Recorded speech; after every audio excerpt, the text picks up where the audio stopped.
Right, Dave, been down here today. What a day. Yeah. Tech day today.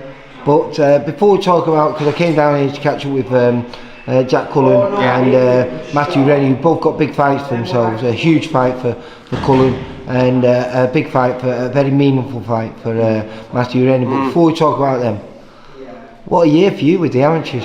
Yeah, they're doing well, aren't they?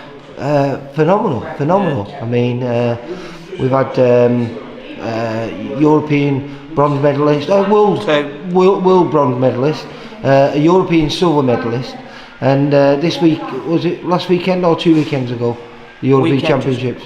Last weekend, weren't it? The youths. Yeah. The youths, it was not this weekend gone, it was the weekend before. Yeah, and you had 5 kids that got down to the finals down there. Yeah. And 3 that got into the finals. Yeah. Your son, Mikey. Yeah. And then you got 2 winners in Joel Turner, who I've not seen before. Yeah. And really impressed me in the semi-finals and quarter-finals of the Northwest regions. Yeah. And the young kid that everyone's going to know soon, Leighton Birchall. Yeah. Yeah, they're all good kids, aren't they? Do you know what I mean? They've had plenty of fights and that, and yeah, we're made up. I think saying good is an understatement, isn't it? Because to get to the final, you've got to be exceptional, haven't you? And you know, to get to that final 2 in the country, you've got to stand out. And, well, I think it was Leighton's 5th national title, and again, he did something that few do.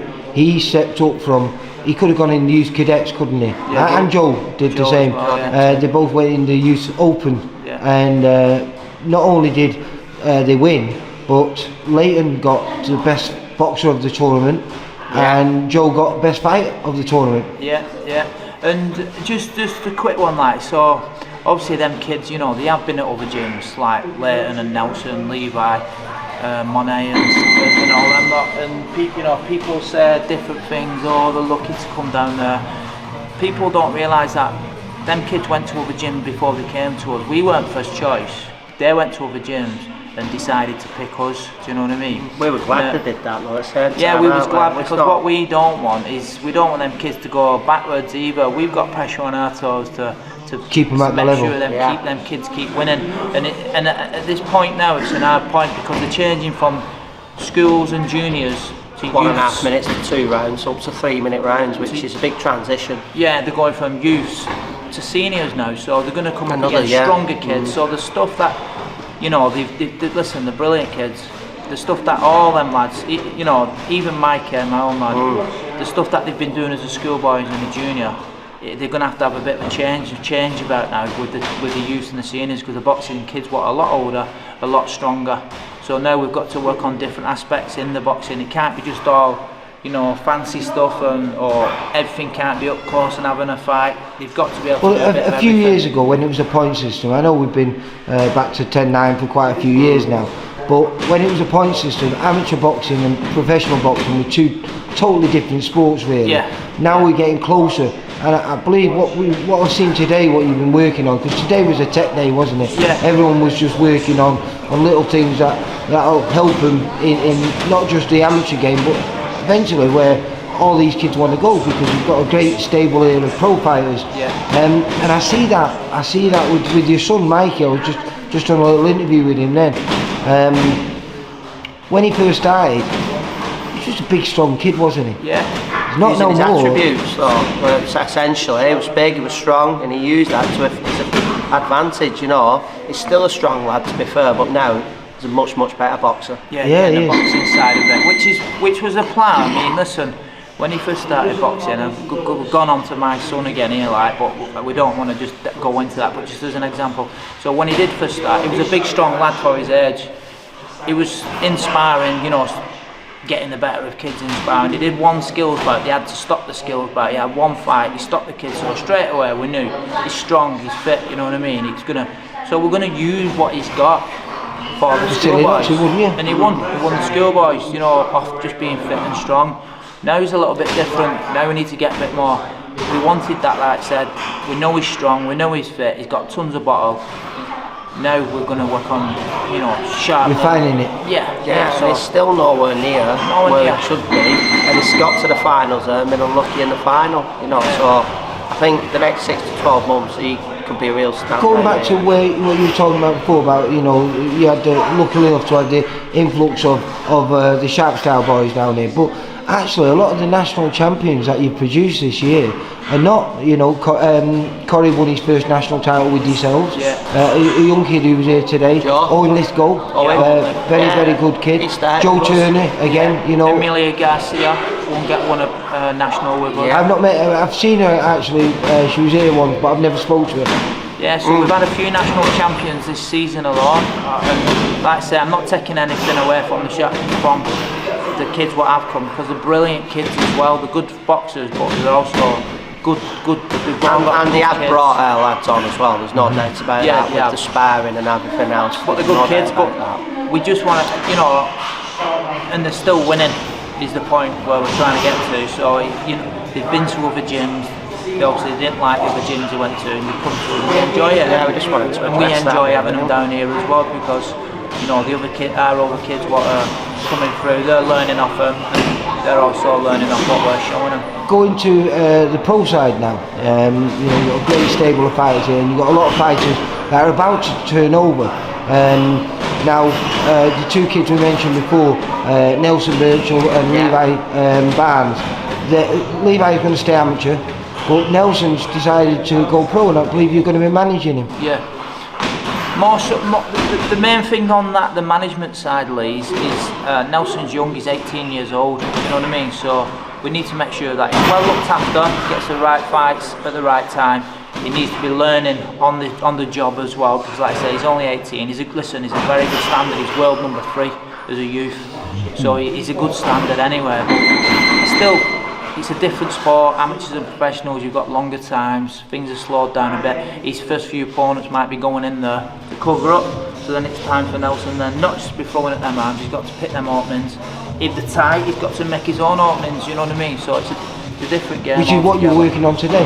Exactly, yeah. To refine him and make sure not only he's a fantastic amateur like he is, but he becomes a fantastic pro. Yeah, just more of a transitional period for him, isn't it? Moving from that amateur style to the pros. I mean, to be fair, he's already setting himself up. He's a good style for the pros. He'll make an exciting professional. And then there's another couple of lads who've been amateurs here with you. Declan Bridge, big strong lad, really big strong lad, very pleasing on the eye, aggressive and forward. Good kid to watch. And you've got Akil Knight, who was a pretty good amateur as well, and he's hoping to turn over sometime this year. Am I right? Yeah, it's like, again, at a point, what I want to put across, like, I remember when we first started, people saying, oh, it's more of a professional gym. We're not in any rush to turn any of these kids what are turning over professional. If they're not ready, then they're not turning over. Do you know what I mean? If they've not got the experience that they need in the amateurs, they're not turning over. It's up to them as well, isn't it? It's their decision, essentially. At the level as well. You can't force someone to box when you're not professional anyway. If people think, you're doing it for them, you're turning them over, or they want money, are you joking? At the level that we're starting at, there's no money. You don't make no money anyway. No. You know what I mean? We're doing it because we want these kids to do well. We want these kids from amateurs that we train to be able to take them all the way through, because that's some achievement to be able to train a kid from an amateur, take him all the way through the pro and win titles, and that's which you've done with Mark Jeffers, because Mark came to his last few amateur fights were here with you, and now I think he's still WBO global champion. Yeah, I mean, we've done it with kids what have retired. Matty Askin, he retired before he come to us. And the kid who was here before, Adam Little, unfortunately he never got to become the champion that he could have been. It was unfortunate because he was Adam good enough. Adam was a good kid. He just because of what happened, he was an underachiever really. He could have gone on and done good things, but it was out of his hands. Yeah. And now going back to why I originally came down here, a huge fight. Before we talk about Jack Cullen's fight, Matthew Rennie's got a great fight. It's Prospect v Prospect at the Olympia on the 4th of March, where he's fighting another unbeaten kid. No reason to take the fight. Both of them, they don't need to take this fight. It's not a fight either of them need, but it's a fight that they both want, and it's a good one, isn't it? Yeah, well, Matt is at that point now where he needed a step up. Do you know what I mean? It's all, like I say, it's good going in there, fighting some of the journeymen. Listen, they give some kids some tough fights, or you go in and you're learning against them. You can't maybe find some openings against them, because just going to survive. So we needed someone that was going to test Matty a little, test him, but someone that's going to come for a fight what may leave them openings. He wants to win as much as him. Of course he does. That's what he's got.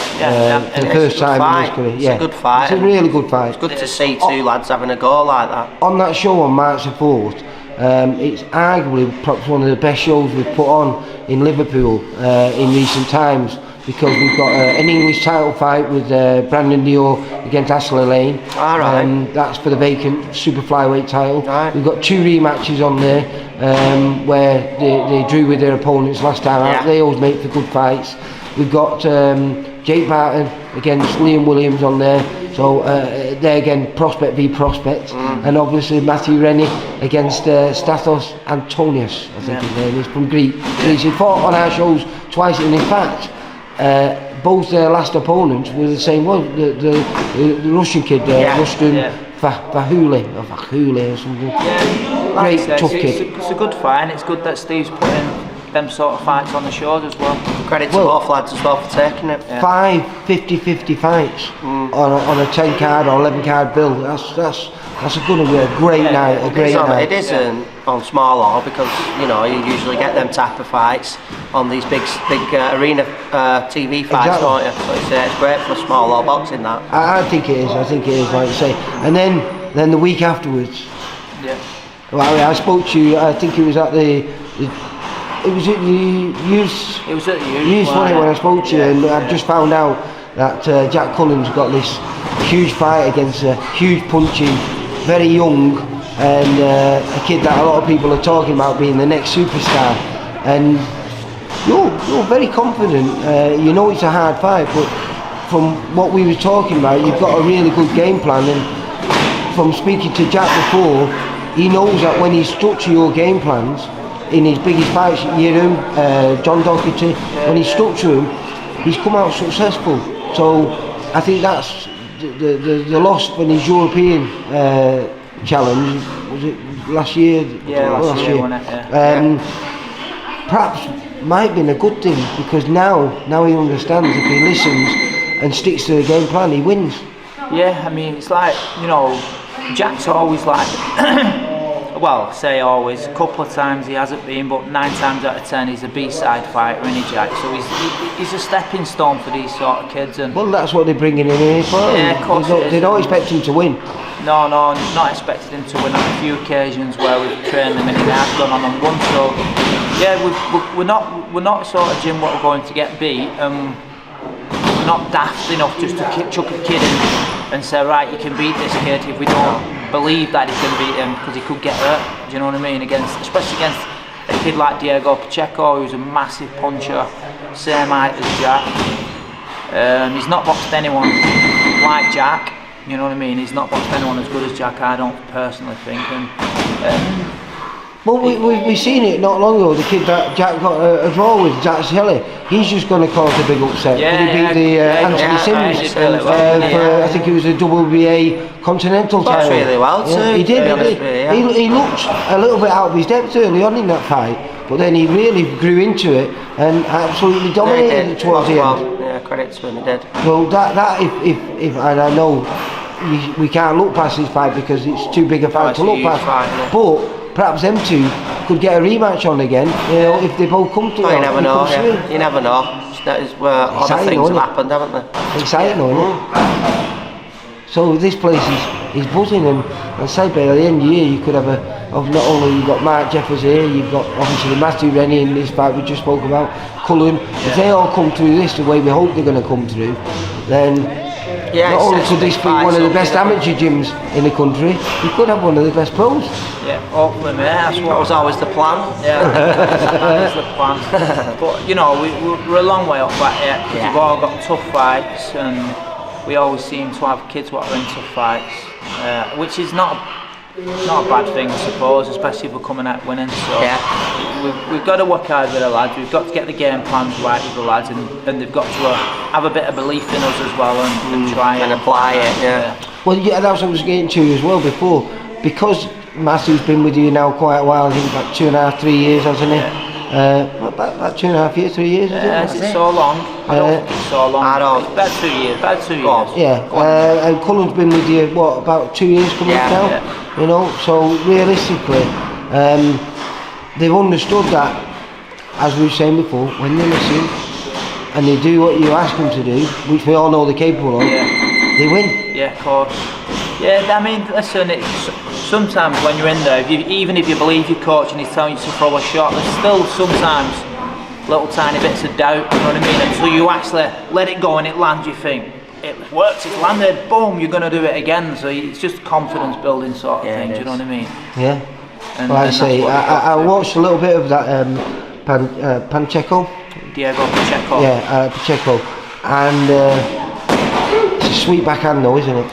Yeah, he's got a good backhand. He'll try and walk you onto that backhand as well. Do you know what I mean? He's negative as in he doesn't engage too much. He engages when he wants to let that backhand go. He's constant pushing you onto it. Do you think this is going to make the difference? It's man against boy because he's 21 years old. Jack's 29-year-old man, and also he's perhaps never fought anyone who's actually the same size as him, because they're both freakishly tall, aren't they? Yeah, there's a lot of unknown entities in the fight. We don't really know how good he is. I mean, we know he's had an extensive amateur career, and he's a blue chip fighter, but not really. There's a lot of things that we don't know about him as well, in terms of can he take a punch, what's he like, you know, in other areas of the ring and that type of stuff.